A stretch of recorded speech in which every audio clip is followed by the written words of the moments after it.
the latest that we do have on other magazines, on the hard copy, the Fortune and also the Time magazine, and as well as the Success. This is a double issue of the Time magazine, The Tourism Trap by Lisa Abend. That is how it looks. This is the August the 6th and August the 13th double issue. That is how it does look. You can grab a copy of the Time magazine this morning. Also, we do have Success. If you have or you want to get motivated about success, this is the latest richest man in the world, Jeff Bezos, how his core principle, keep Amazon on top. Find all the secrets about how he has done this, mastering self-growth, Jim Rohn's greatest lessons, also inspire belief, optimism, your secret weapon, relationship repair, when to say you're sorry. All that is inside the Success magazine. And also we have the Fortune magazine for you as well. The end is near. The US economy will slow, the bull market will end. Here's why and what you should do now. And you can find also the Global 500, the world's largest companies. This is the latest of the Fortune magazine on August, or the August edition 2018. Also the most influential disruptors under 40. You can find them all inside the Fortune magazine, the latest edition. Right, let's see what we have also for you in the news highlights for you. Parents recount final moments with the children killed in Mwinga, I should say. Embu's Pizangi Rivers drowns 2 teenage boys. And survivors and rescue workers recall US Embassy bombing in Nairobi.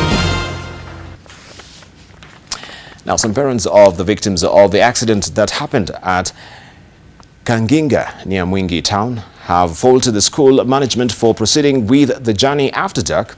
The parents have asked the involved parties to speed up the legalities to allow them to give their children a dignified send-off. Charity Mwangi starts us off. Anisia Wawera is inconsolable after having lost her only child Vivian Wakeo in the late Saturday accident that claimed the lives of 10 pupils of St. Gabriel Boarding Primary School. Wakikuja wakifunga walikuenda hiyo trip, akaniambia mama utanilipia trip ya mkwenda Mombasa, lakini I'll make sure I give you good marks so that you can pay for me. Nikamwambia sawa, kisha 380 nitakulipia. So akija midterm, the first thing ananiambia nikienda kumpiki shule, nimefikisha mama utanilipia trip. Wakeo had categorically informed her mother that she will be on the school bus and not the rented bus that was involved in the accident. This gave her mother hope, temporarily so. Akaniambia Vivian is in ICU. So she's alive. Akaniambia let us go to pray. Vivian was in great pain. And so she has left us.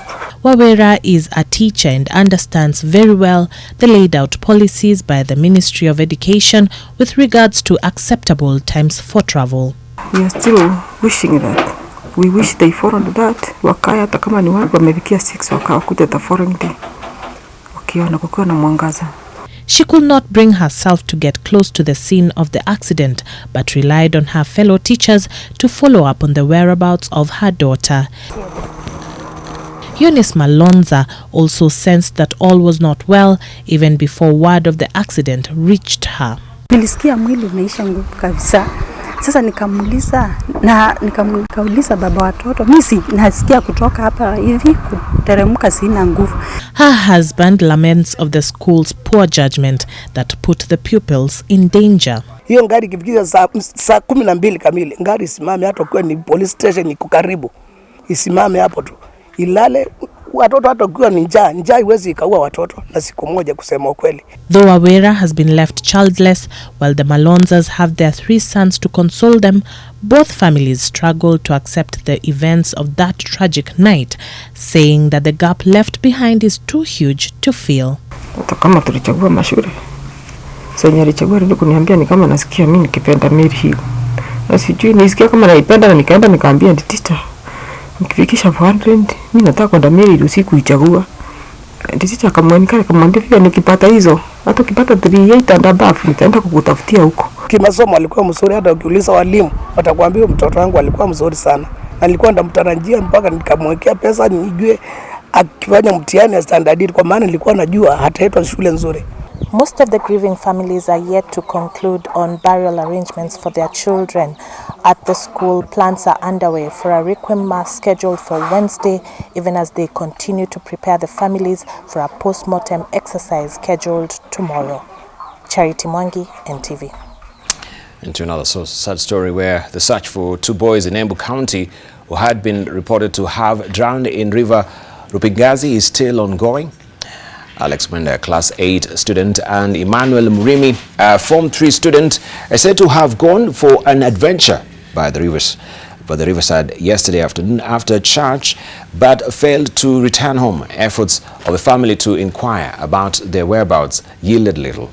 Their clothes and bicycles were found on the banks of the river Rupinganzi. Kamiu Assistant Chief Samuel Njagi said that they're doing all they can to find the boys and that they have contacted a rescue team to help search for the bodies. Njagi further cautioned parents to monitor their children during the holidays to ensure their safety.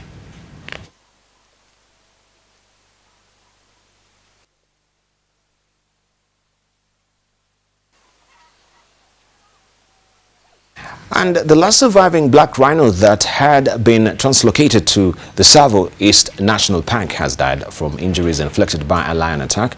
The death of the rhino now means KWS has lost all the animals that had been translocated. A statement sent to newsrooms by KWS Communications Director Paul Ludoto says the last rhino died from injuries sustained in lion attack. The rhino's condition got worse over the weekend. A probe team looking into the death of the previous 10 revealed that the rhinos died from multiple stress syndromes triggered by uptake of the saline water, which caused acute dehydration. The report by a 6-member inquiry team led to the suspension of 6 KWS officers over negligence, a move the Kenya Veterinary Association has termed as escapists. They want Tourism CS Najib Balala to resign over the botched translocation.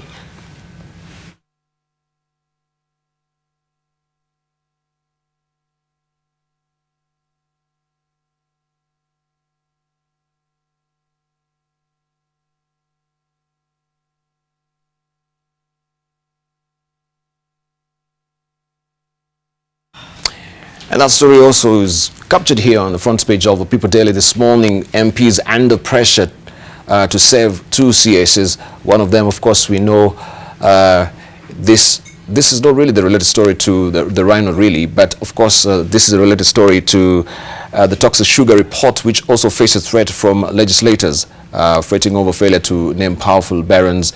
And there has been an intense lobbying for CSs to take responsibility. The buck stops with them, and they stop also the blame storming as well. We shall be discussing this and raft of other issues as well with our panelists who are here already when we come to that particular time for People and Politics. Now, Justice Kulo Mohammed Nur allowed enjoyment of Friends of Mao in Narok case filed against the eviction of settlers from Masai Mao Forest. The constitutional petition case was presented to the Environment and Lands Court, I should say, by Kericho Governor Paul Chepkwony, who wants the Cabinet Secretary, Ministry of Lands, Housing and Urban Development, together with 7 others, to stop part of a Masai Mao evictions. Security was beefed up in and outside the court. Counsel Humphrey Mayenge, who represented Governor Chepkwony, had earlier objected the inclusion of Friends of Mao in the case, including the Narok County government, arguing that the move had a sinister motive.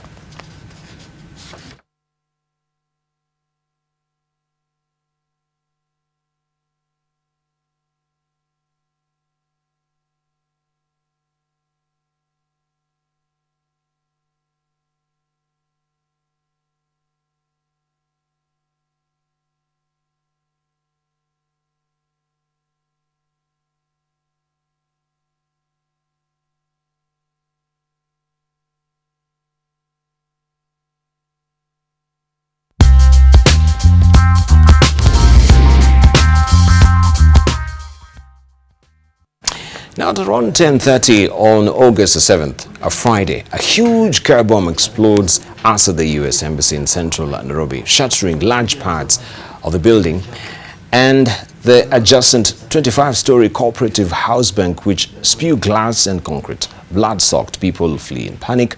The bomb blew out virtually every window in buildings within 300 meters radius, raining razor-like shards on helpless pedestrians. 5 minutes later, a booby-trapped tanker truck explodes outside the U.S. Embassy in Dar es Salaam.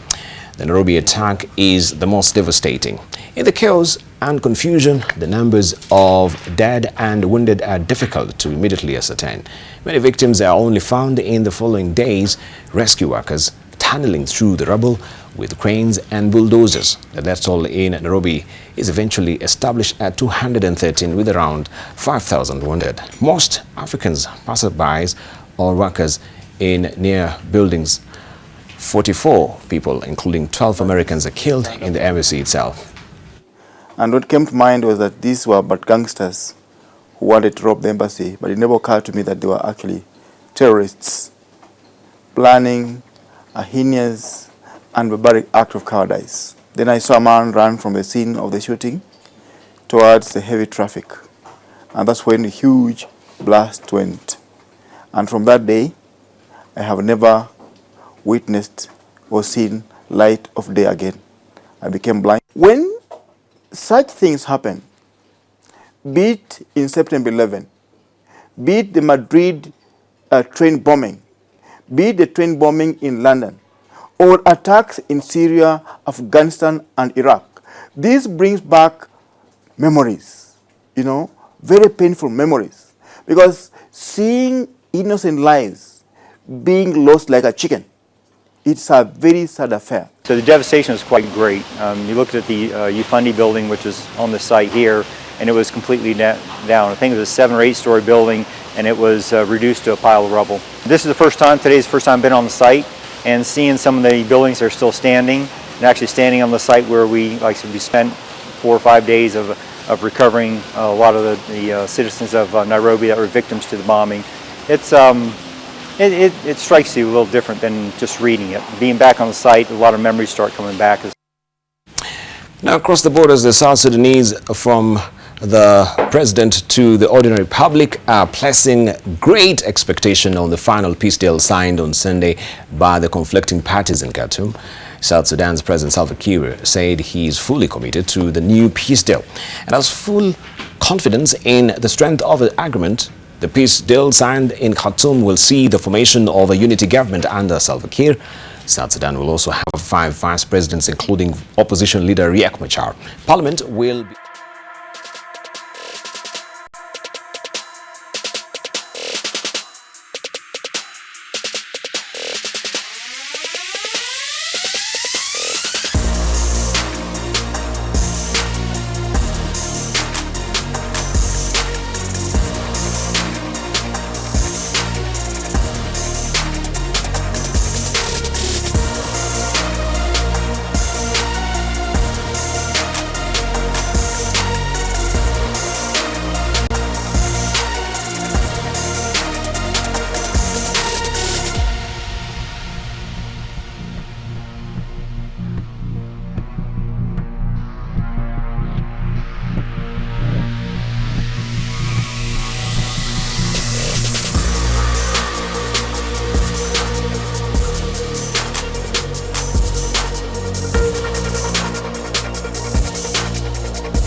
6. And of course, headlining the front page of the Daily Nation, this is where we want to begin our discussion on. Also, just to hear what our panelists have to say. Ruto, he says, Uhuru will back me for 2022. Handshake has not changed my relationship with the president in any way, says DP.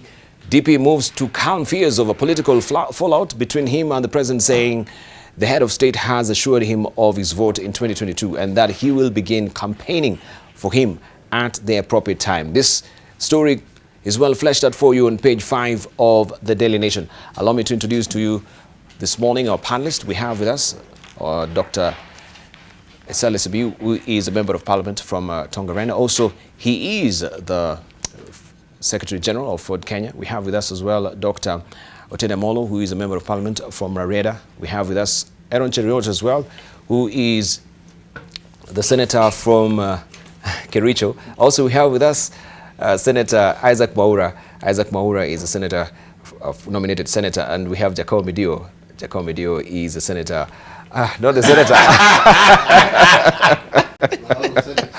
You know, Jacob, you mixed me up actually when you're showing me that particular. But I noticed. Yes, I noticed.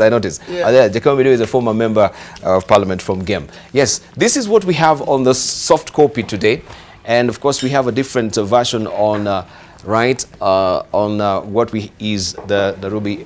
Let me see. Just pass it over to me.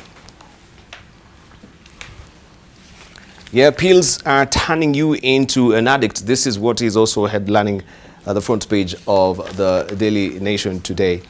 Pilots are popping feel-good medicine and youths are gulping cough syrup. This is actually the latest edition as well. But before we head deeper there, there's also this one that we had from the People Daily yesterday. And I think this is where I want to rope in Senator Aaron Cheriot. Account for World Cup trip, Speaker tells MPs vexed by business as usual approach to accountability in the August House. Muturi orders tabling of delayed report by Russian Tani watchers. That story is well fleshed out on page 6. So the speaker is asking you for the report. Where is the report? You went to Russia, isn't it? We missed you here for at least two consecutive weeks. Yes. Did you just come back? No. World Cup ended more than almost a month ago. Or is it 2 weeks?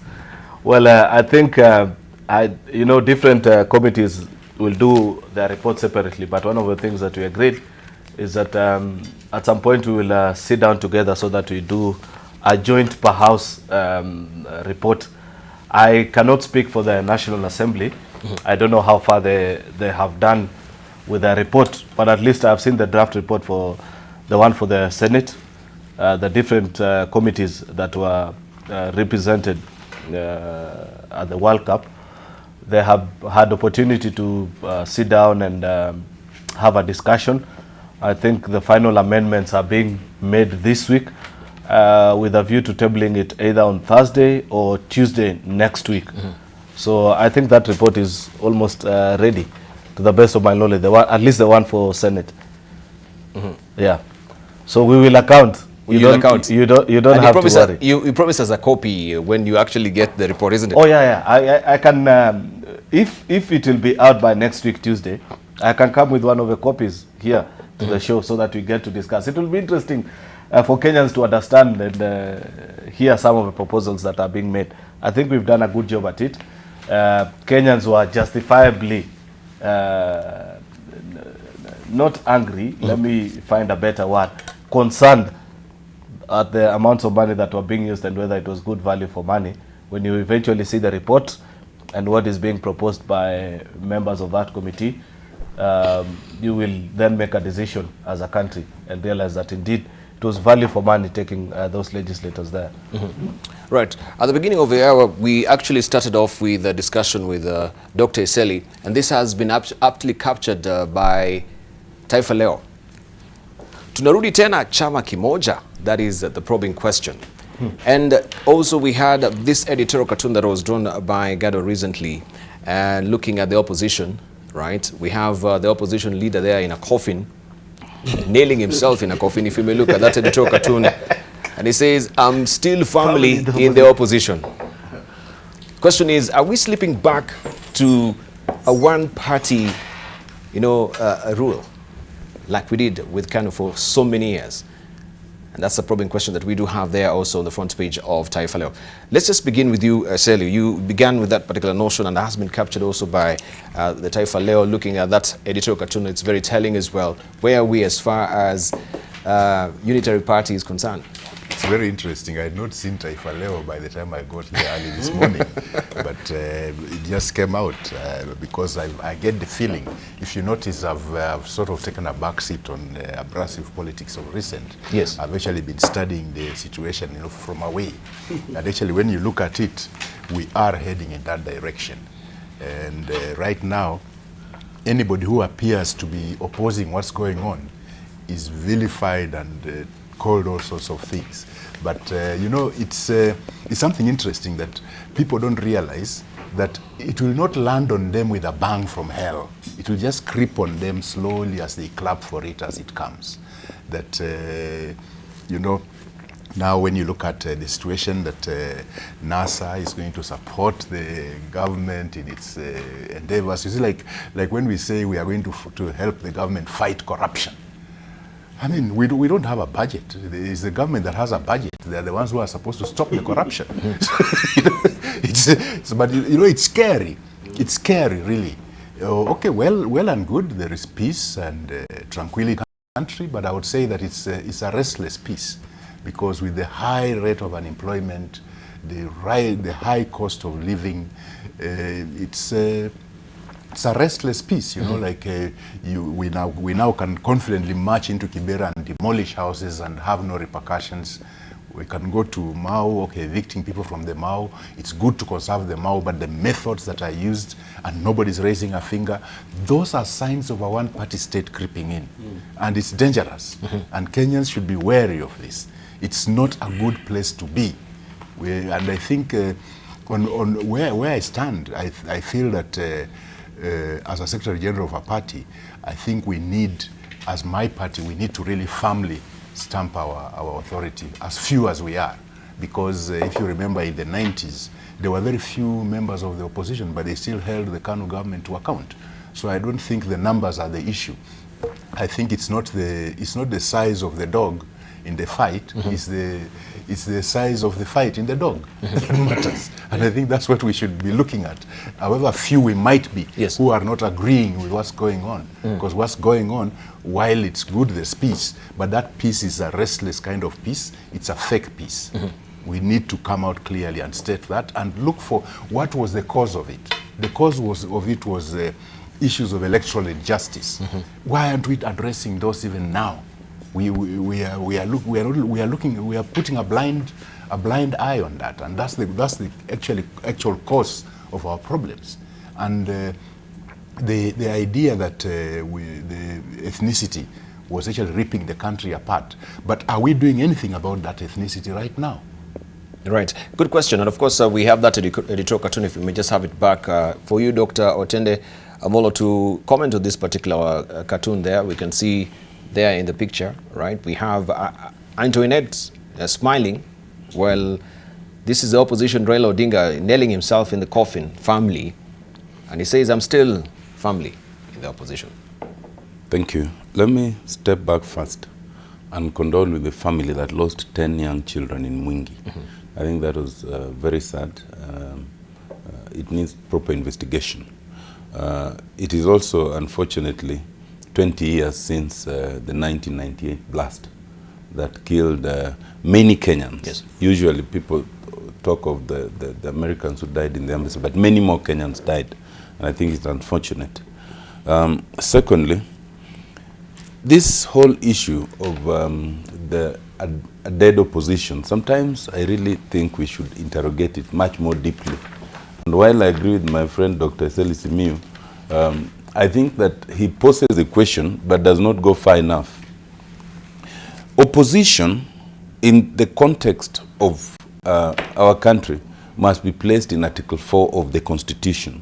Article 4 of the Constitution makes Kenya a multi-party democratic republic. So at any one time, we will have multiple political parties. One of those broad formations is the formation of NASA. As far as I know, and I've repeated this, I am an ODM elected member and within the NASA formation in Parliament. And therefore, in Parliament, we remain a minority. And that is why we still sit on the minority side. We have not crossed the floor to the government side, which is on the other side. There are rules about this. So insofar as the law and the formation within the political parties and within Parliament is, we still have the majority side and the minority side. As far as I know, and as a member of the Parliamentary Accounts Committee, we continue to oversight the government. There is no government in Parliament, but by happenstance, there is a political party from which the president comes, but which also has a majority in Parliament. And therefore, individually as minority and within the specific committees, we continue to oversight the government, and to that extent, to the extent to which the majority associates with them. So when we say there's death of opposition, sometimes you wonder, because look, that cartoonist depicts Raila. Raila ran for the presidency. We believe he won, and we can debate that until evening, but he was not declared. So he is not in Parliament. What is it that Dr. Simiyu would do in Parliament, which he is not doing, because Raila has agreed to work with Uhuru? You know, what we need to ask is this. If you think those of us who support the handshake have sold out, then what is it that you are doing in Parliament, you who has not sold out? What is it you would do otherwise? The questions Dr. Simiyu poses are legitimate, but that's the precise point. He asked, what was the cause of the electoral injustice? What is the cause of ethnicity? As far as I understand, two things need to be understood. One, Raila Amolo Odinga and Uhuru Kenyatta were very clear. The handshake was not collegiate. It was their personal initiative. If anybody believes that that personal initiative is wrong, they can have a personal initiative of their own to the contrary. That's number one. Number two, they put together a team of 14, which, as far as I understand, is working. Part of what that team is working on is the question of electoral injustice.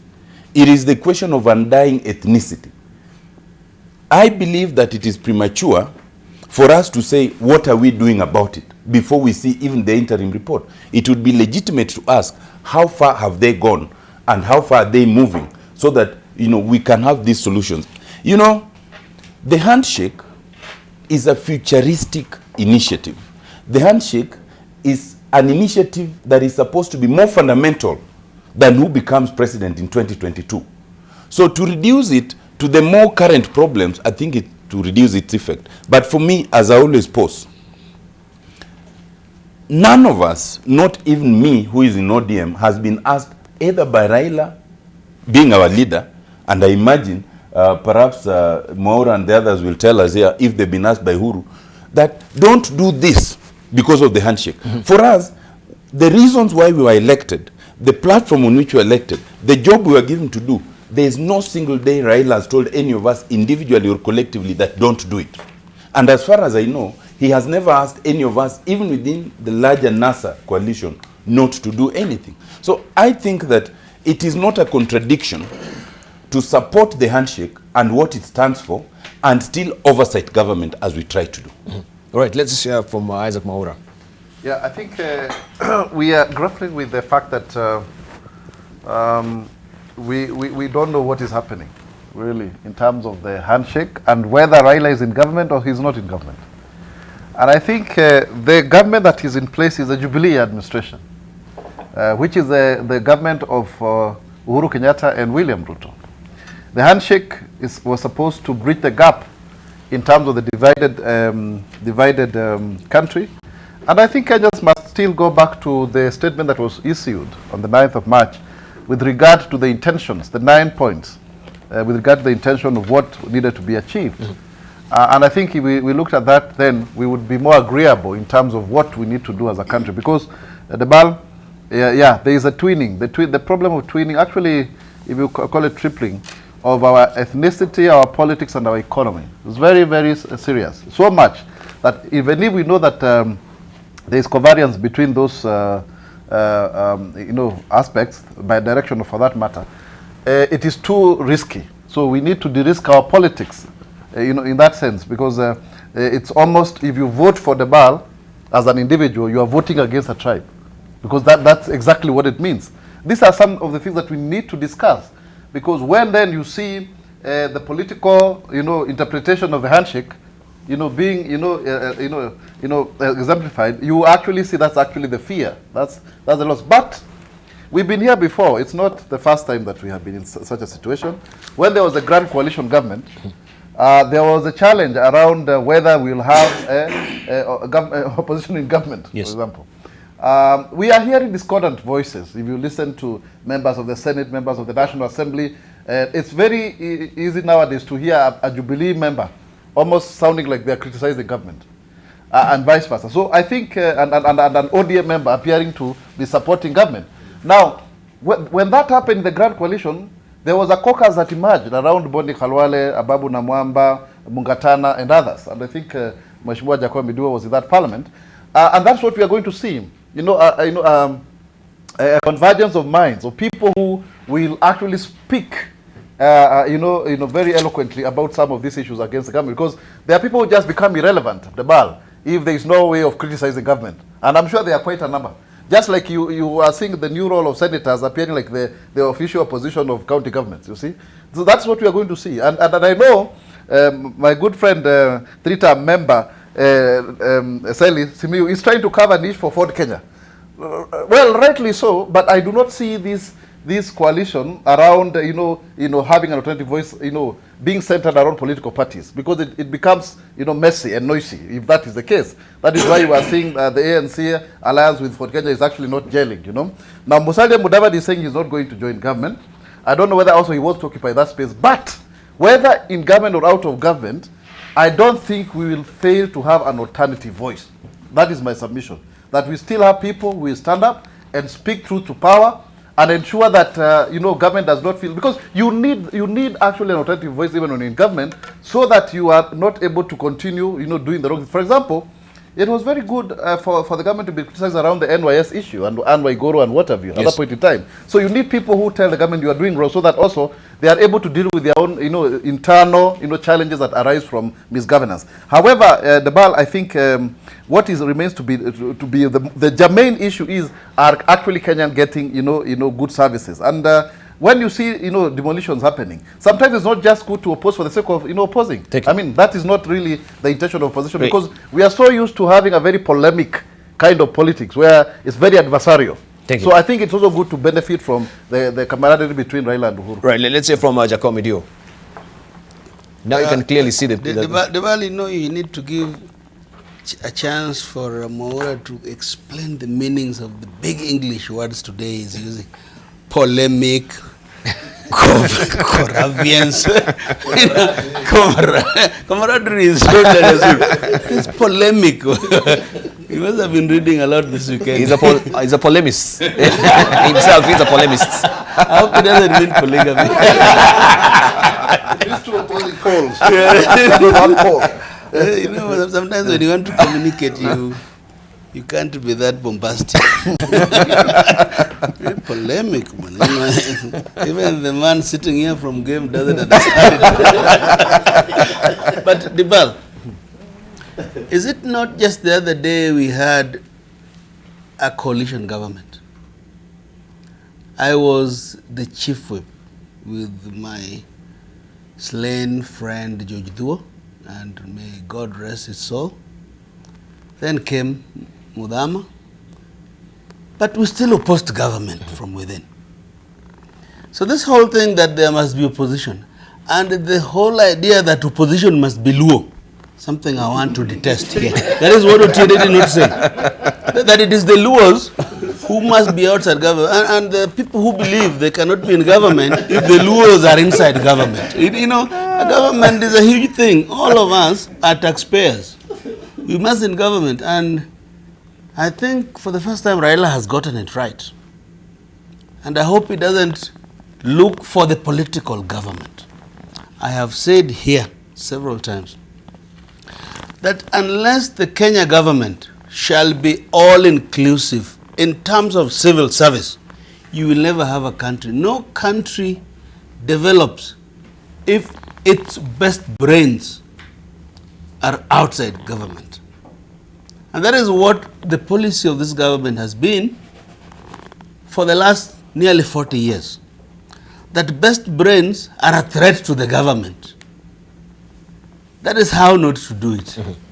I have even said this to Mr. Odinga himself. He said, if you get nothing else, let us follow the path of reform. You go to an election in 2007, you win, the crooks take it away from you. You go to another election in 2013, you go to another election in 2017. It means we must go the path of reform so that we don't kill each other every 5 years, because people are being maimed. Nobody has told Kenyans how many people were killed by the police in the just concluded election 1 year ago. Nobody. And yet you expect their leader just to be stone throwing on the streets. I personally think we have passed that line. We will not be. If it takes President Uhuru Kenyatta and Raila Odinga to make Kenyans think that all of us belong together, that is the direction we must go. To me, I understand the fears and the views of my friend Dr. Eseli, but they don't belong here in the 21st century. We just came from an election. Honorable Tinde Amolo was on the other side, I was on another side. Why it was so easy for nobodies to call us Jubilee Malls in ODM. And yet I was the deputy minority leader of that party. Just because we were saying the government must not always be wrong, and the government is not always wrong. That is what they did to us, and that is why I am not a member of parliament. We even went for a nomination process. We defeated them. They took it by force. In a system where opposition itself, that wants justice, steals votes, something else must occasion. You know, when you belong to a political party which has rules, they take your money, say, twende kwa wananchi, you go there and win. Then they steal from you. Even Debarl, this IBC thing, it's a monster to us. You know, we came up with, we were saying experts. When we, administration of justice, when we made it here, because I was in parliament, we were saying experts. This issue of experts has failed this country. An electoral process is a political process.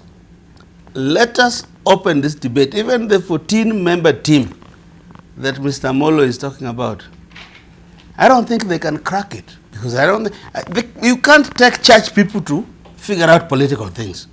It doesn't work. So face Uhuru and Raila and tell them, we appreciate you have brought for us calm.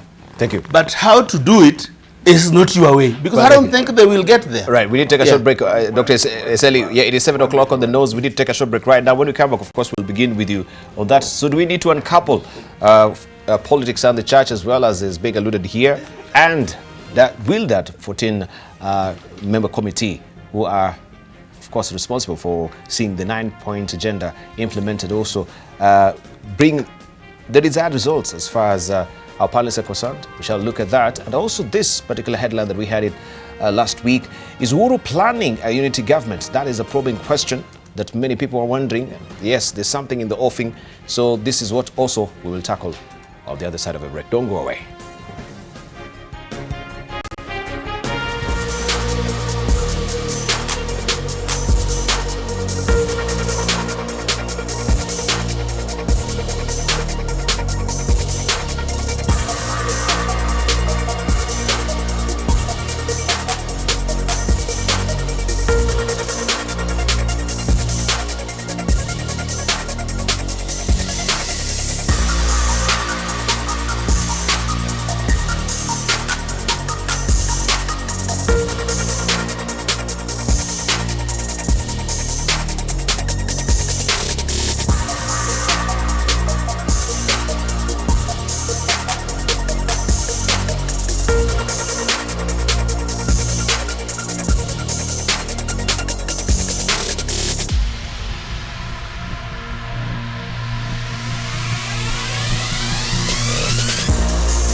Member of Parliament from Gemo. Let's just continue. Before we took a short break, I had promised to, can we circle back with Aaron Cheriot on this particular issue? He's not really commented on it.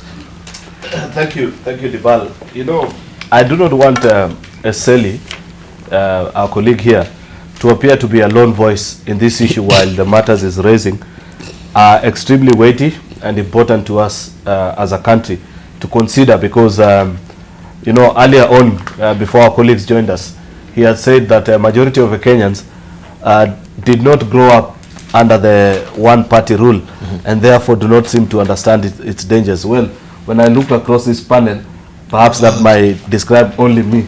The rest of maybe Senator Maura, I'm not so sure. But the point that I don't want to be lost out of what Eseli. What do you mean? You may be as young as me. That's okay, yeah. That's the point I'm saying. You know, the point that I do not want to get lost is this. Lately, we are seeing government manage to get away with things that previously, if we had a stronger opposition, any functional democracy must have a proper opposition that keeps government in check. And nowadays, the kind of mood that you're getting out of the country is people are saying anything so long as it pleases the public. You know, we are sort of getting to the back in the days where we are saying Pontius Pilate is asking, who do you want to be released? And the name that the crowd gives, they are thrown under the bus. That's why you're having government carrying out the kind of evictions that you're seeing in the Mao, which, while you're saying you should conserve, but the question is, who has more responsibility? Is it the peasant who has invaded the forest, or the government to act in accordance with the law? You saw yesterday the demolitions that were being done, you know, on that riparian land. And the question, one of the victims asked a very pertinent question that bothered me as I went to bed. He asked that we are 2 or 3 business premises. One of the businesses is being aided using government machineries that's supposed to be demolishing to remove their goods and wares. The rest of us, our goods are just being thrown apart and besides. But you see, the reason government is able to get away with that kind of behavior is because Kenyans have joined the chorus. We are cheering on. We are saying, if you arrest anybody, it doesn't matter whether you have a strong case against them or not. So long as we are saying that anyone is being tried for corruption, it works for us. There is a danger in that, and we should listen. I do not think that we should throw the argument by Senator Eseli and dismiss it with a casual wave and say what is an alternative. We owe it unto ourselves as a country to question and be strong in our conviction. You know, as a Jubilee Member of Parliament, I am excited by this, because like Senator Maura had observed earlier, if there is one thing, there are so many things I do not agree with in the handshake, but at least one of the things that it has allowed me is a freedom, some sort of freedom that I never enjoyed last Parliament. I was a member of this political party last Parliament. There are things that I couldn't say. There are bills that I voted for without my conscience agreeing to it. But that doesn't seem to be the case in this particular Parliament. Many are the times that you will see, even to the level of majority leaders, you've had Aden Duale, leader of majority in the National Assembly, and the same for Senator Kipchumba Murkomen, sometimes question government decisions on the floor. This was unheard of before the handshake. But now that we're getting to this particular point, I think it is upon Parliament to rise up to the occasion and say, it is important now that we use our free thinking conscience and say, it is no longer, you know, the handshake has allowed us to move away from the us versus them kind of politics, where now when you speak, you are not told that you're speaking for either NASA or Jubilee, you're speaking as a member of Parliament. If I can rise up and question and say, we are saying that manufacturing is one of the agenda 4, the big 4 items that we want to push. But the question that we kept on asking, even us as Jubilee members of Parliament, is where is the money?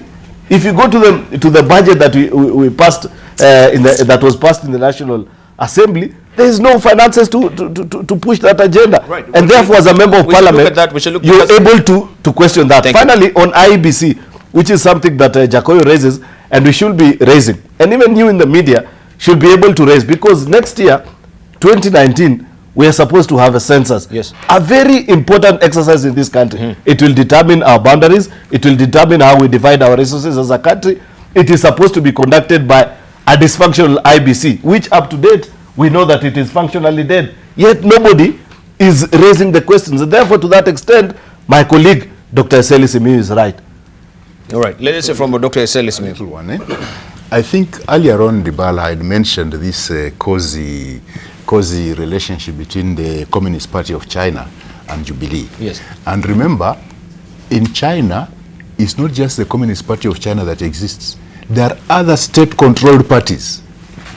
Is that where we are heading to? That we'll have other state-controlled parties? ODM. So we are heading to a problem here. Because I said clearly that something has, while we appreciate the peace after the handshake, something has gone terribly wrong. When you saw the Kibera demolitions of people who have lived in that place since their childhood, and then the inhumane way they were handled, conserving the Mao is a must, we must do it. But the inhumane way people have been handled, then look at the evictions on the riparian land. And remember, there is not even a single squeak from the civil society because it has been emasculated. So when we say that there will be opposition, there will be the parties that will not be in government will still give the checks and balances we expect, I think just remember that I think we are being nicely tailored to suit the Chinese way of life. And the Chinese are flocking into the country like a problem. And slowly our political space is being tailored to suit the Chinese methods of working, such that they are state-controlled parties, while the overall state is actually controlled by the Hans, H-A-N-S. All right, let's hear from Dr. Tene. I think this is interesting.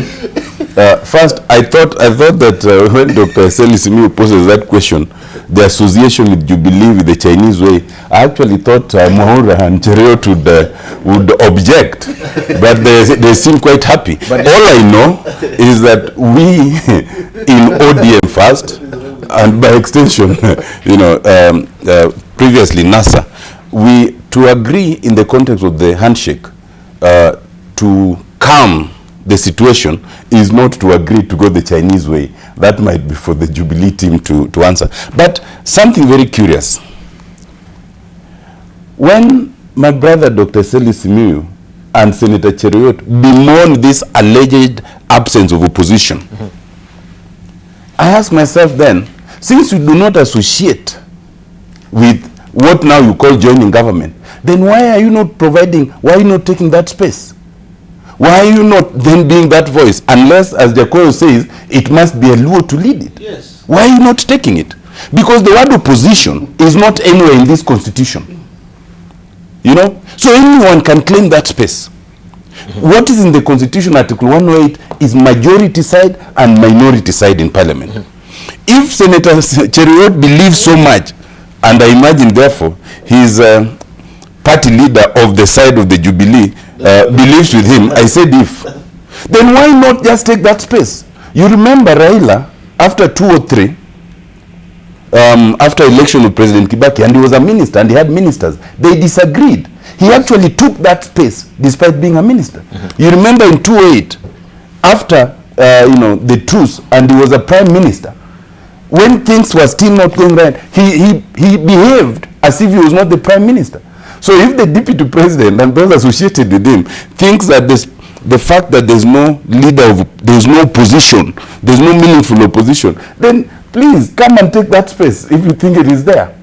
But I think what we should not lie about, if we really think that the opposition is dead, we must do only 2 things. One, as members of parliament and senate, nothing stops us, and I've repeated this, there's absolutely nothing that stops us from doing vibrantly within parliament what any opposition should do. Nothing stops us. In fact, Senator Cheruiyot contradicts himself. He says before the handshake, you could not hear the leader of majority or the leader of minority contradict government. But now after the handshake, you can hear them do that. That means he's actually saying that after the handshake, as members of parliament, we are better equipped to oversight government. Then why are we not doing it? We don't have to mourn. Let us just go ahead and do it. But beyond parliament, opposition is a space that anyone can claim. The fact that if the word opposition is mentioned, the only image that conjures in your mind is Raila, speaks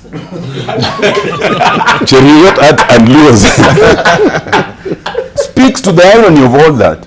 That it is only if Raila is leading and many Luos are on the streets and maybe they die under their main now, that's when there's opposition. The example that is being given of Kibera actually speaks to that stereotype. So when you then step and say, let us find a solution, do you know what? The truth is this.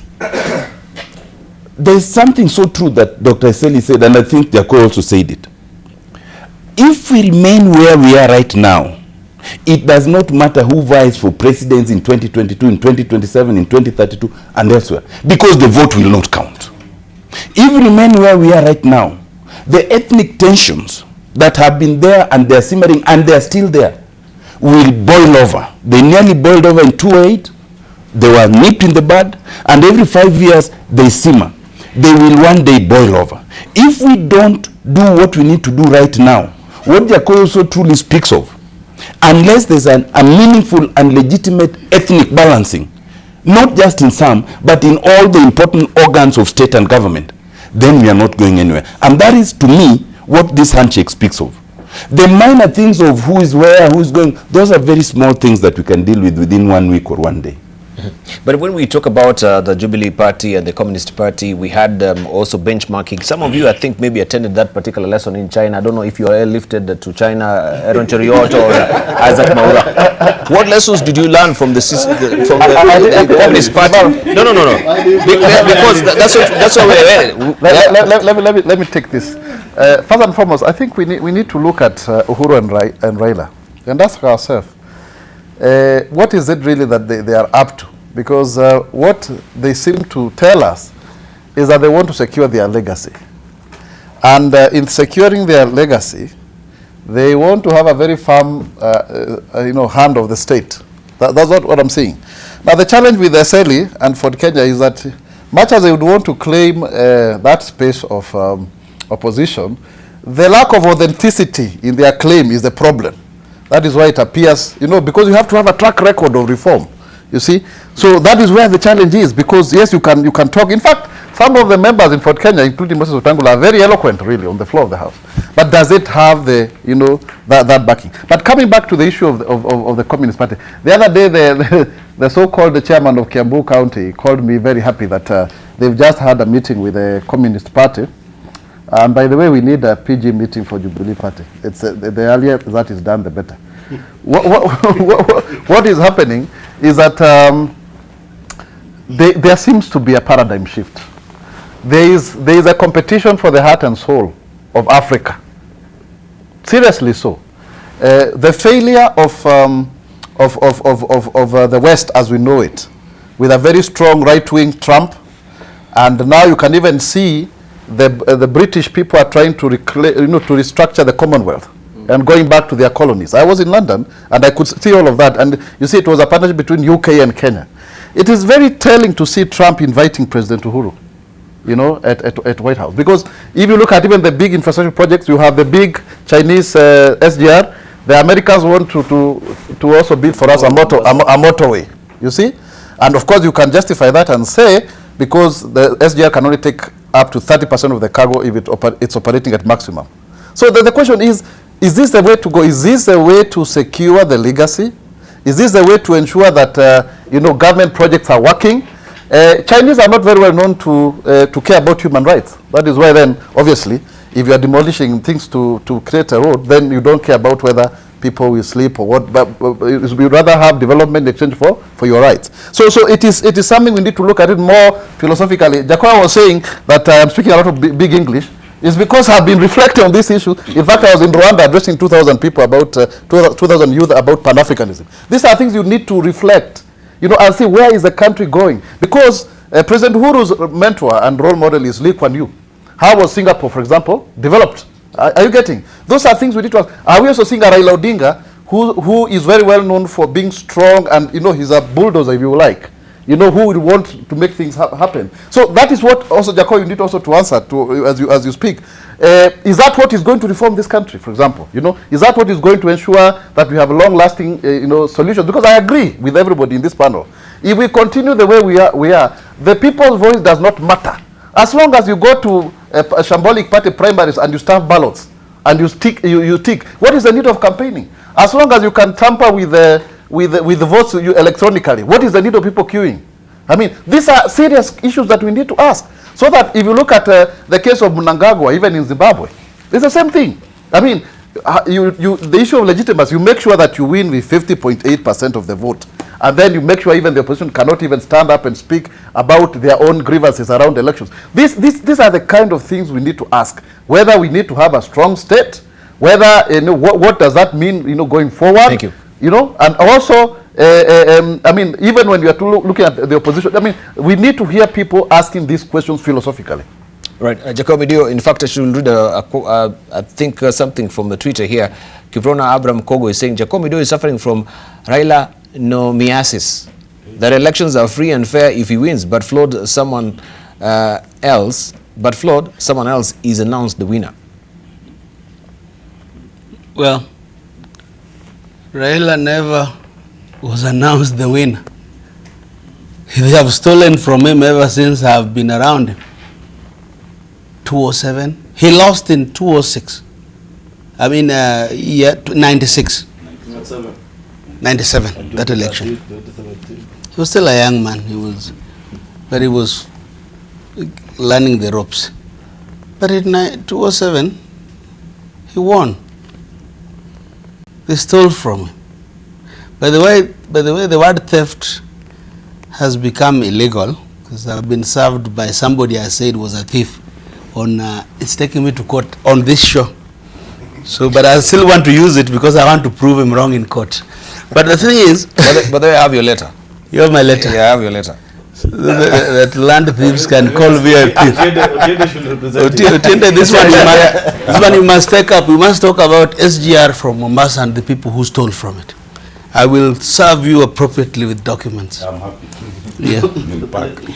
If they try, they will know that I don't want graft. I don't like it. It's wrong. And I thank NTV for taking the course you have taken, even in sugar. Everywhere. What you people are doing, let me tell you, Kenyans shall thank you. That he must live knowing that I am not least scared. All right. I will meet. But well, let me say this.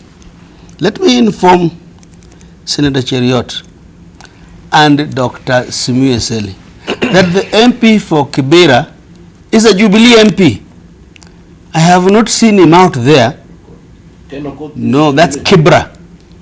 Kenokot is Kibra, but the MP for the Langata constituency, which is the Kibera estate. No. Yes. That place. Yes. Kibera. No, one. Be informed. I know the place. No, I've been around longer than you, so you know I know it better than you. You came from game just the other day. Yes, yesterday. But let me say this. This issue even of IBC, these are semantics. Kenya is messy. Kenya is untidy.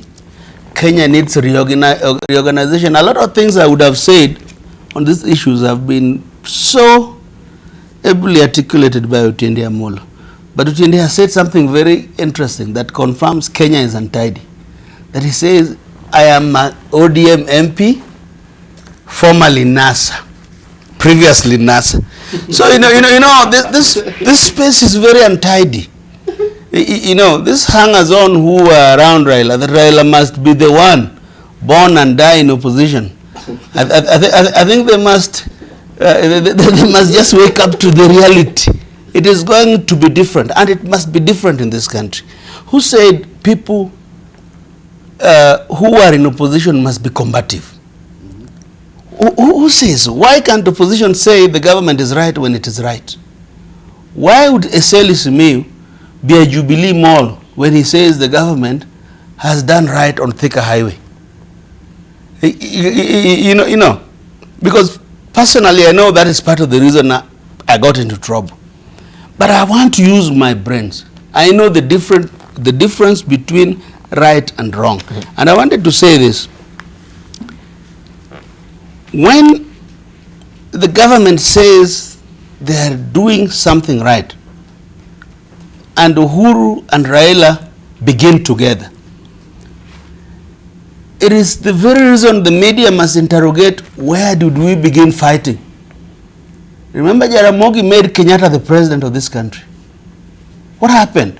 When the Mois of the world joined KANU, when they left KADU, they came and they believed that the only way to exist is when Jaramogi is not in government.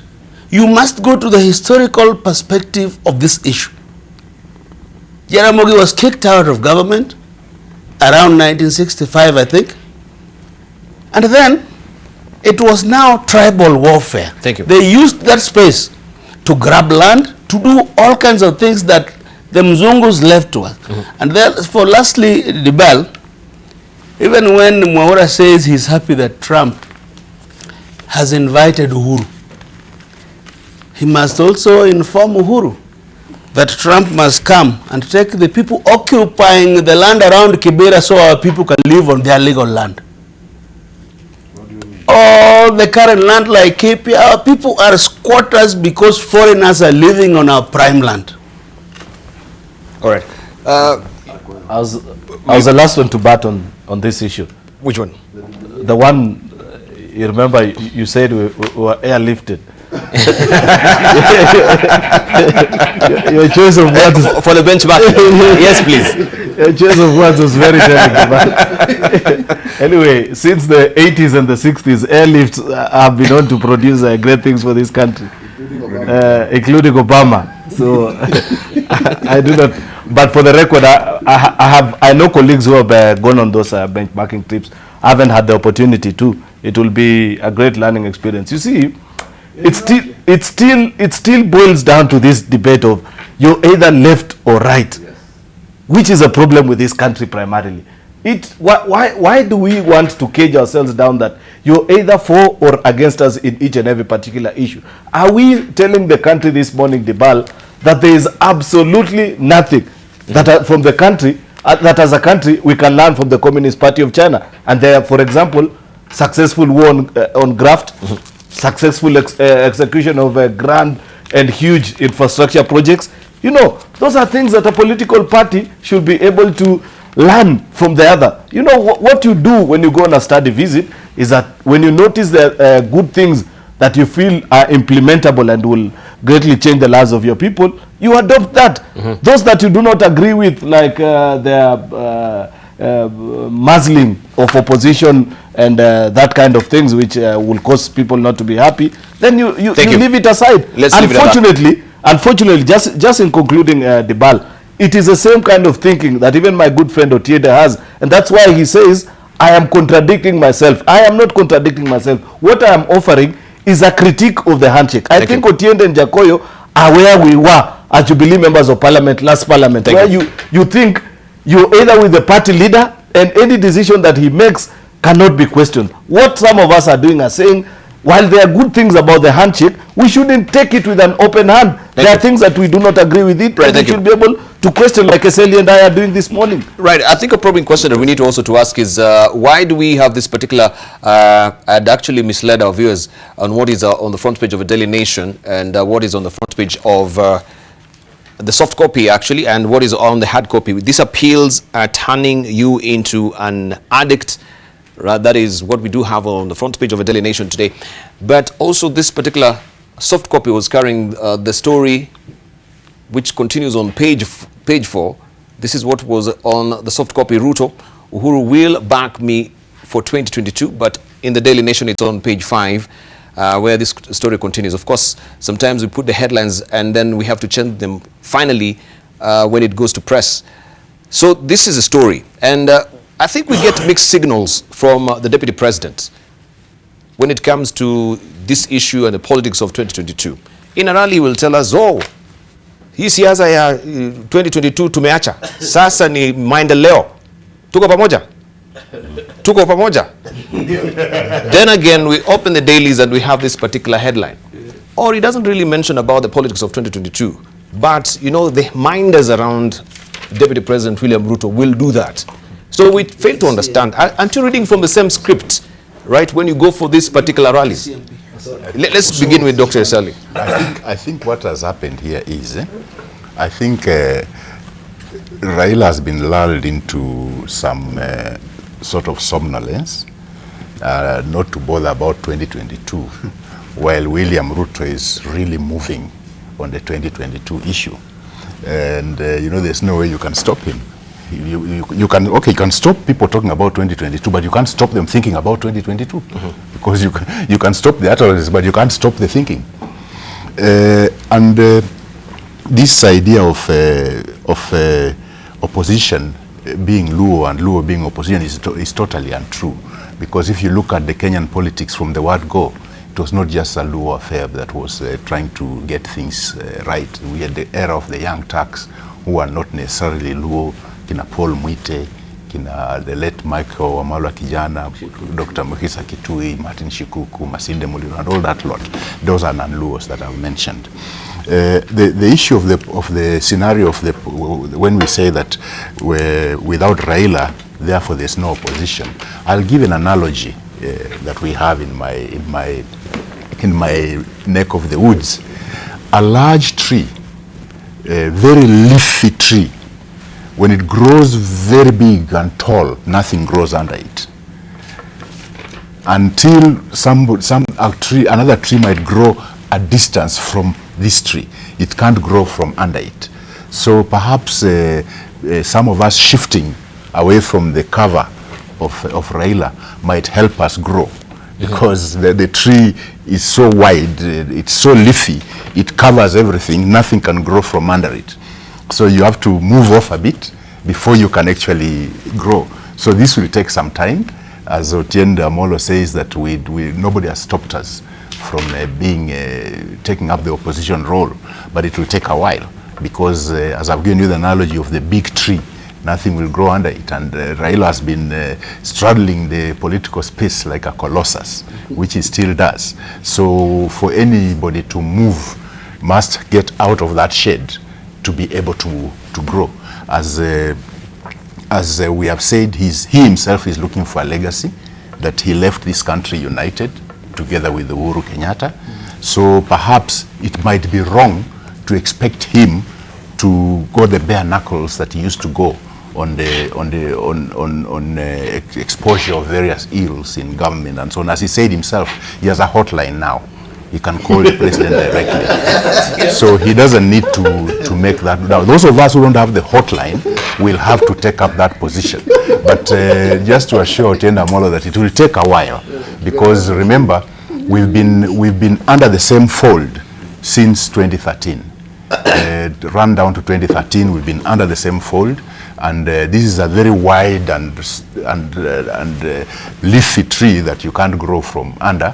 So you have to move off to be able to grow. So yes, it will take a while, but it will happen. So it's something that we can't say that we have not taken up our space yet. All right, but you've not really mentioned anything with a double speak about 2022. Let's about 2022. No. I've said we can think. You can't stop us from thinking about 2022. You can say don't talk about it, but you can't stop us thinking about it and talking about it. Planning for the future. But in relation to the deputy president, failing to plan. Is planning to fail. All right, let's hear from Otiende. It is clearly a morning of deep philosophizing. My Dr. I'm saying everything except about the DP, and it is very telling. It's very telling. I've said this on this show before, that I think we all know where that gravitation is going to. And that is why my friend would rather come back and hit Raila, and he's not anywhere in that headline. I respect him too I much. think that's a wrong thing to say. Debarl, I'm not hitting. Debarl, but what actually Dr. Otiende is asking is, are you warming up to Deputy President William Ruto as Ford Kenya? Time will tell. Yes, What I said is we need to get out of that shadow. Debarl, let me now have my say. Yeah. Just before, but we need to drill him deep a bit on this to tell us, to make us. Is there any negotiation happening between Ford Kenya and Deputy President William Ruto? The negotiations that Ford Kenya is involved in right now is one with ANC, Musalia Mudavadi, and two, to reunite with our brother Eugene Wamalwa to bring our communities in Bungoma and Trans Nzoia together. Those are the negotiations we are involved in. Chinua Achebe says that when you see a frog you're visualizing yourself as well. Yes, you know something is after its life. So when you see headlines like that, the deputy president assuring the whole country that the president will support him, they know there is a problem. And that is why Senator Cheruiyot is now talking about the Jubilee formation in the 11th Parliament and the difference now in the 12th Parliament. What is it that has changed? In that 11th Parliament, the party leader was still Uhuru Kenyatta. Right now, the party leader is still Uhuru Kenyatta. So when he says it is different, what has changed? It is the frog jumping in daylight. When you hear Dr. Simiyu and Senator Cheruiyot speak the same language and defend in the same manner, you know that there are things that are so much so that in Jubilee now I hear, and just listening to them, there appears to be the original Jubilee formation and the different Jubilee formation. There is now the Senator Cheruiyot urging very much, the need for opposition to oppose government on evictions. I mean, the truth be said, the handshake has changed the landscape. And last week I used the word the tectonic movement. And that change of landscape has become so fundamental that most people are not sleeping, those who used to sleep. Okay? Those who used to be in the comfort of being with Raila are also now worried that Raila has taken one bold step that is very difficult and they don't know how to react.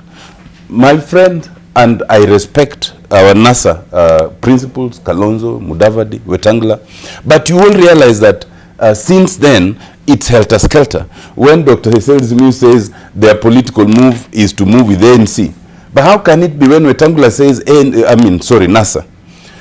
He says NASA is dead and buried. Mudavadi says, no, NASA is still there. How can you be associating and speaking different languages at the same time? Yes. When Kalonzo says he supports the move, and Wetangula says that move is dead and is terrible, Mudavadi is much more cautious. It can't be the same Secretary thing. General also has alluded to that fact. NASA is dead on this dead. And yet Mudavadi said it, but I was never vilified. Yes. The way my first leader was so let me finish. I think the truth is this. The handshake, while it's beyond 2022, it is very fundamental. But the fact that it gives space to now talk about things that people have not wanted to talk about, the fact that it introduces the possibility that we might get some things right, has immensely worried those who have thrived on getting things done the wrong way. And that is what we are seeing now.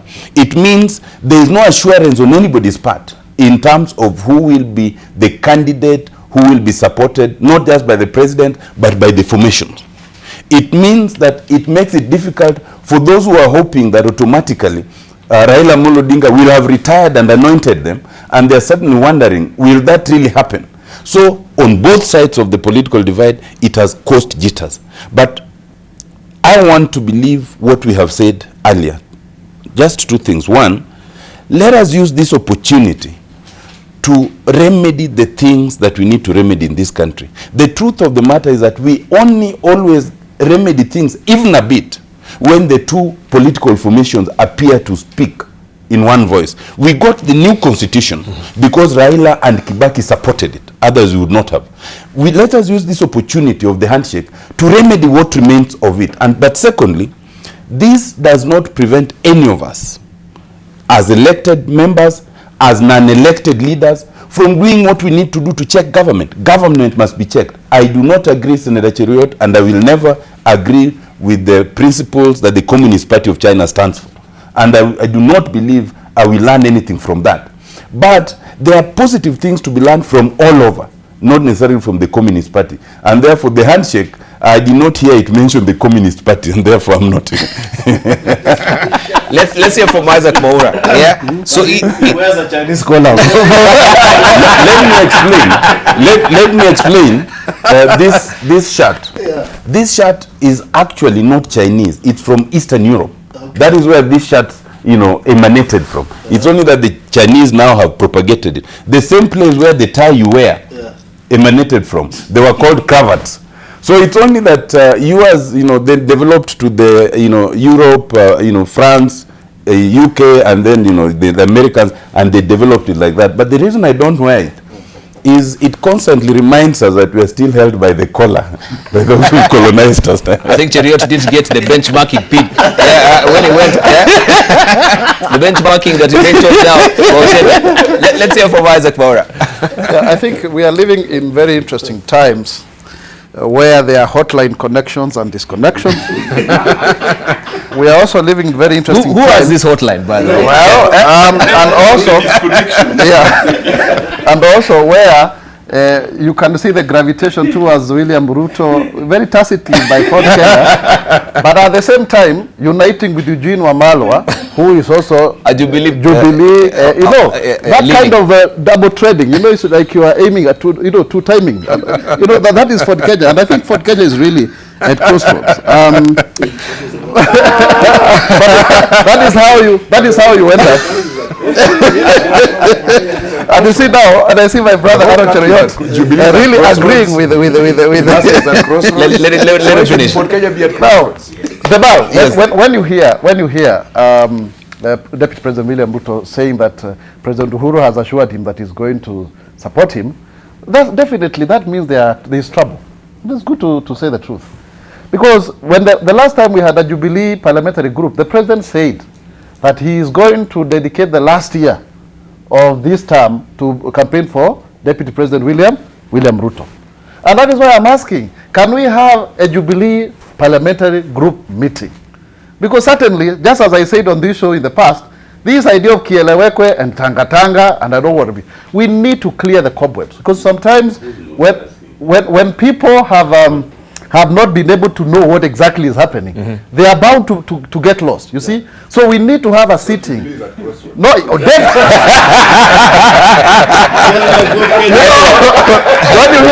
when you hear Debarl, yes, talks around cabinet reshuffle, in fact, Cheriot was telling Midiwo that he's also, his name is being dangled around for I don't know what slot. That is where the talk, where you hear Kazedema denying the same. There is need for people to really, sit up and smell coffee. Because by the end of the day, what we need to know is that the politics around this country revolve, and allow me to say this, around the Kikuyu, Mount Kenya region, and the Luo. So you're either with the Kikuyus in government or the Luos in the opposition. You see, you're either supporting it. That's the truth. That is why when now Raila has moved, no, the truth. Well, that's why when Raila and Uhuru has united, everybody is in confusion because you don't know what will happen. But we need also to hear something. That really we need to get the assurance from Uhuru and Raila that this is about the legacy. That Raila has been in the opposition and criticized government for so long, he needs to be a statesman. And Uhuru has led this country his second term, and he also needs to make a change. Otherwise, the various intonations around William Ruto versus Uhuru, those are the undertones that needs to be cleared, so that then we know what is the direction. Otherwise, we will come here today, we'll speak about that, but there is a lot of confusion around what these things mean. All right, Jacob Dio. Debarl, I think somebody, I think is Dr. Tiende, who said, it is a great opportunity to fix the mess. The country is untidy. We have been playing bad politics. I can tell you that just the mere imagination that Luos and lawyers will be killed every 5 years, it's a very bad imagination, because we participate in those burials and we see the families. If there could be another way of doing it, isn't it good to seize the opportunity? Secondly, if you have tried and you are going nowhere, would it be possible that you can imagine that the 50% of the country, or just nearly over, is given some kind of peace? And you get peace when you talk to power. I said here last week that it is very wrong that you need power and you talk to people without power. In this country, it's Uhuru Kenyatta with power. Now, what you see William Ruto doing, he is simply better than the politicians who are above us, who are not the president, by a few steps. Many of them are lazy. Many of them cannot do anything. That is what makes William Ruto relevant. And do not write William Ruto off, except I do not think it will be in 2022. I can tell you for free, because I don't think he knows how to do it. He went into power to make money. He's making a lot of money and has very bad imaginations that he can buy power. If I was him, my best friend today would be one Raila Amolo Odinga. Because look at the age difference. Look at the future of Ruto. He has energy, he has all these things. Once we do lifestyle audit on him, he will just be a good Kenyan. Along the big and the small fish, we must do. This thing must come to Jakoyo, must go to Raila, must go to Uhuru, must go to Ruto. For our people to have faith and confidence in government, we must do the lifestyle audit. And I am not sure the president understood what he was calling for. Except I know he will never control it once it is occasioned. I know that it must come to each and every person. Every other thing is semantics. A few things, the last thing, Debarl, I wanted to ask you. Yes. Could we use your show sometime to begin to suggest to Kenyans so that we can debate what would be the changes we expect instead of dwelling in the past, because we know the people we want to change. Could we use this show to say what kind of system of government we want to give our people? Because this one has failed. This one is not talking. You even when you talk about the big four agenda, what are they? A government that can run on proper economic policy, that can believe in proper governance, that can believe that leaders do not stand and tell you. You know, I saw a picture on TV. I think I saw it on TV yesterday, NTV, when an MP called Osoro. And I was in a church where he was a couple of months ago in Kitale. He was being blasphemous. He was praising Ruto like as if Ruto is God. You know those things we ran away from Moi. Yesterday I saw him. Then the DP got up to talk after him, but said nothing about the wrong things this young man is saying. We must get a country where leaders stand for what they say, and if a wrong thing is said in front of you, you must come up and condemn it. Because that is what has led us to killing each other. Thank you. Yeah. Right. Let's just get to Eseli. We'll come as we're winding up. Have I jumped you? I think we started to do this. We are losing the picture here. Yes. You know, we are all we're supposed to be winding up as well. Please. We are all concentrating on these things, big four and so on and so forth and so forth. We have lost, unless the so-called team that's working on the 9 points of the handshake agenda is actually up to the task to deal with this, because the problem in this country, including that corruption that we are talking about, is all related to the impunity, it's all related to ethnicity, and unless we deal with those things, we cannot tackle the corruption. And then the other thing is about electoral justice, because in my mind, whether presidential system or parliamentary system, if we don't have electoral justice, we are still in the same problem. Thank you. So that's the first thing we should deal with, even before we start talking about whether to go presidential or to go. And I think also we should just give this team time to really, execute their work and give us a report, and then we can discuss it. I think even right now it's just very preemptive of us to, suggest all these things, even the electoral justice, but because that is part of the 9-point agenda. Let's hear from Aaron Cheriot. Also, this will act as your closing remarks. No, it's too early to close the bar. No, it's time. Anyway, the thing that, listening to Jakoyo give his usual, on this show, there's something Jakoyo will never miss to do, and that is to offer unsolicited advice to the Deputy President. On every other Tuesday, you can be assured that there will be something that he will be telling. But the question is, what is his motivation, and does he mean well? Does he mean well by asking, for example, the Deputy President that the person he needs to keep as his closest ally is Raila Odinga and not Uhuru Kenyatta? You're running for president, and a man is advising you that ignore a man who has won 2 out of the 3 presidential elections and go and be with a man who has lost 5 out of the 5 that he has contested in. Surely, the choice is so telling of him, and it tells you he doesn't wish him well.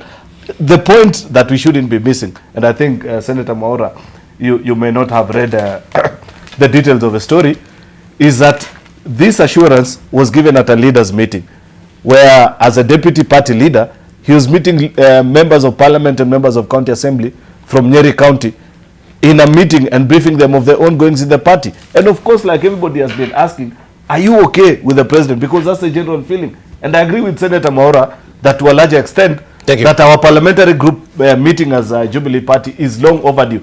There are questions that we have in our mind which can only be answered in a proper parliamentary group meeting. Right, let's say from Otiende, your closing remarks, briefly. Well, let's just say, I mean, Senator Cheruiyot is belaboring the point, because they say a tiger does not need to profess its tigritude. You just see it and you know it's a tiger. So once a tiger starts assuring you that, no, I am a tiger, you know there's a problem. That is all I'll say on that statement. 2, opposition, and this is my closing remark, opposition is from the word oppose. And nothing better exemplifies absolute opposition than at least 3 things that we did recently, led by Raila. 1 is the total boycott of elections, the second presidential election. 2 was, despite heavy police presence, the killings and all, led by Raila in the front line, we all walked, defying those bullets and tear gas and all those things all the way to Uhuru Park. And 3 was the ultimate swearing in. When you are not courageous enough to be present and to stand at the forefront of the epitome of opposition, you cannot claim now that if he now agrees to talk, that you take it. Thank you very much. Right, thank you. Ezeli. No, I'd said earlier on that Raila has straddled the political space like a colossus, and is like a wide tree, very leafy. Nothing can grow under him. So unless we move away, we'll not grow. Thank you. We'll always be compared to him, and that's right. Isaac Mwaura, your closing remarks. I think first and foremost is to say that this show seems to be attracting a lot of viewers, because I've met people who say they really listen and it gives direction to the politics of this country. So it's really good, kudos to the show. But also to say that we are at a crossroads as a country. You know, everybody is running helter-skelter. Things will become more clear. We just say in every contest there is a winner and a loser. I hope Kenya wins in this whole issue, because that is the bottom line. Right, thank you. Jacob, finally. Yeah, thank you, Debarl. For a tree to grow, even if it is under another one, it must be a good seed. These dried up seeds will not grow. That is why they could not show up in Uhuru Park. That is why they are so dried. Let me just tell you. For you to lead opposition, and I said here last week, that one of the greatest God's gifts to Raila was him to run away from hangers-on. Now let hangers-on come to him, not him to go to him. Let me tell you something. I knew William Ruto before you knew him, young man. So he is my friend. I just don't like his deeds. Thank you. I just don't like he can survive alone. We must all do this together, and we are not doing it for anybody. Thank you. We're doing it for Kenyans. Thank you. And I know we had promised our viewers also to discuss about Uhuru planning unity government. I think that will pen for maybe next week. We shall look at that next week. But I want to thank our panelists for that cogent discussion we've had this morning. Thank you very much. Yeah? Thank you for your valued company and your reactions also on Twitter. We really appreciate it.